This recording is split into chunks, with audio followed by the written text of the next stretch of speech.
ಮುಂದಿನ ದಿನಗಳಲ್ಲಿ? ಯಾವಾಗ ಲೈಫಲ್ಲಿ ಸೆಟ್ಲ್ ಆದ್ಮೇಲೆ ಎರಡನೇ ಮದುವೆ ಸಂಗಾತಿಯ ಬೇಕು ಅಂತ ಅನ್ಸುತ್ತೆ? ಬಿಕಾಸ್ ಯಾಕಂತಂದ್ರೆ ಪ್ರತಿಯೊಬ್ಬ ಮನುಷ್ಯನಿಗೂ ಸಹ ಒಂದು ಸಂಗಾತಿ ಅವಶ್ಯಕತೆ ಇದ್ದೇ ಇರುತ್ತೆ. ಸೊ ಯಾವಾಗ ಮುಂದಿನ ದಿನಗಳಲ್ಲಿ ಮತ್ತೆ ಸಂಗಾತಿಯಾಗಿ ಹುಡುಕ್ತೀರಾ ಅಂತ? ನನಗೆ ಅನ್ಸ್ಬೇಕು, ನನಗೆ ಬರುವಂತ ಹುಡುಗಿ ನನ್ನ ಅಷ್ಟು ಪ್ರೀತಿ ಮಾಡಬೇಕು.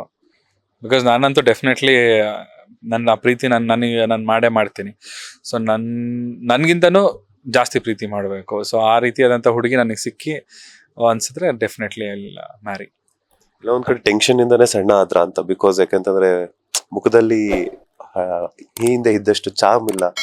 ಆ ಒಂದ್ ಕೊರಗೆ ಎಲ್ಲ ಒಂದ್ ಕಡೆ ಇದ್ದೇ ಇರುತ್ತೆ. ನೀವು ಹೇಳ್ತಿದ್ರಿ ಗುಡ್ ಮೆಮೊರೀಸ್ ಜೊತೆಗೆ ಬ್ಯಾಡ್ ಮೆಮೊರೀಸ್ ಇದ್ದೇ ಇರುತ್ತೆ ಅಂತ ಹೇಳ್ಬಿಟ್ಟು, ಎಲ್ಲ ಒಂದ್ ಕಡೆ ಅದ್ರ ಥಿಂಕಿಂಗ್ ಅಲ್ಲೇ ಲೈಫ್ ನ ಸ್ವಲ್ಪ ಇದ್ ಮಾಡ್ತಿದ್ದೀರಾ ಅಂತ?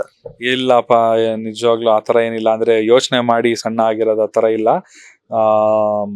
ತುಂಬಾ ಡಯಟ್ ಮಾಡಿದೀನಿ. ಅಂಡ್ ಮೋರ್ ಓವರ್ ನಿಮ್ಗೆ ಈ ತರ ಡಿಪ್ರೆಷನ್ ಇದ್ದಾಗ ಜಾಸ್ತಿ ಊಟ ಮಾಡ್ಬೇಕನ್ಸುತ್ತೆ, ಏನೋ ತಿನ್ಬೇಕನ್ಸುತ್ತೆ, ಜಂಕ್ ಫುಡ್ ಎಲ್ಲ ತಿನ್ಬೇಕನ್ಸುತ್ತೆ. ಬಟ್ ಅದನ್ನೆಲ್ಲ ಕಂಟ್ರೋಲ್ ಮಾಡ್ಕೊಂಡು ನಾನು ಹೆಲ್ದಿ ಫುಡ್ ತಿಂದು ಡೈಲಿ ಜಿಮ್ಗೆ ಹೋಗಿ ಫಿಟ್ ಆಗಿರೋದು. ಸೊ ಕೆಲವ್ರು ಕೇಳ್ತಿರ್ತಾರೆ, ಹುಷಾರಾಗಿದ್ದೀರಾ ಸರ್, ಆರಾಮಾಗಿದ್ದೀರಾ ತಾನೆ, ಏನು ತಲೆ ಕೆಡ್ಸ್ಕೊಂಡಿಲ್ಲ, ಆರಾಮಾಗಿದ್ದೀರಾ ಅಂತ. ಸೊ ಡೆಫಿನೆಟ್ಲಿ ನಾನು ಆರಾಮಾಗಿದ್ದೀನಿ, ತುಂಬಾ ಖುಷಿಯಾಗಿದ್ದೀನಿ. ಆ್ಯಂಡ್ ಡೈಲಿ ಜಿಮ್ ಮಾಡ್ತಾ ಇದ್ದೀನಿ, ಡೈಲಿ ಡಯಟ್ ಮಾಡ್ತೀನಿ. ನಿಮಗೂ ಕೂಡ ರೆಕಮೆಂಡ್ ಮಾಡ್ತೀನಿ, ದಯವಿಟ್ಟು ಆರೋಗ್ಯದ ಮೇಲೆ ಕಾನ್ಸಂಟ್ರೇಟ್ ಮಾಡಿ. Life will be awesome.